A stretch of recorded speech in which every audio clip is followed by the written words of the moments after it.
darling, we know you've always been the voice of reason.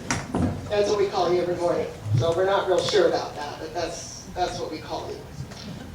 Happy birthday. Thank you.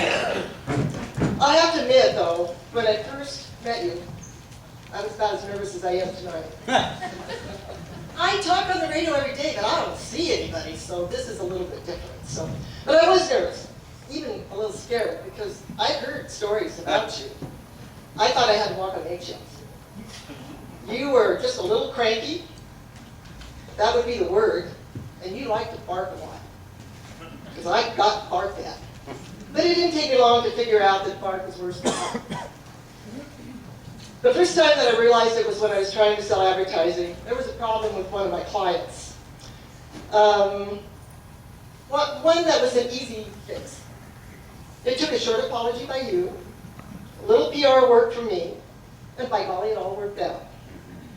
I think that cemented Andy's and I's relationship. He wasn't quite as scary to be around. One of the things I remember about is Andy's not a cowboy. No. He's learned to be pretty good, though. Took him out to the Logan County Fair with me one year. All the way we were walking down the front of the grandstands there, and everybody was going, "Who's that with Dorothy?" Now it's like, how come Dorothy's with Andy? Somewhere along the line, I got the job of trying to keep you on track with what you're doing in the day. And more importantly, the things that you miss out on the air, that you miss to do. I'm great at that, you know. Yeah, I know. Which is good. It's a big job trying to keep you in line. There are birthdays. Yes. There's commercials. Even guest schedules that sometimes get overbooked. That you need someone to help keep track of for you. Or you might have to just settle into rambling on the air.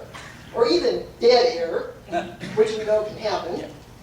Also, remember a couple of weeks ago when you cracked, or just hurt your ribs? We're not sure. Remember what you were doing at the time? Yes. You were smoking. Yes. And remember how many times I've told you to stop, it will kill you? Yes.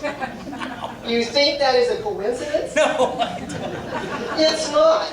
See, you gave me the name of the Catholic ninja farm wife. Right. That means two things. First, don't mess with me.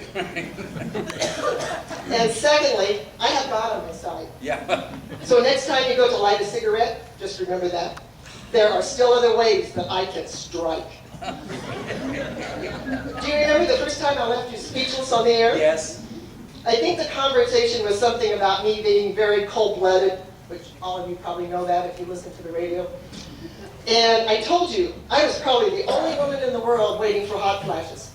We didn't have to come back. Another time, there was something about tatas. Yes.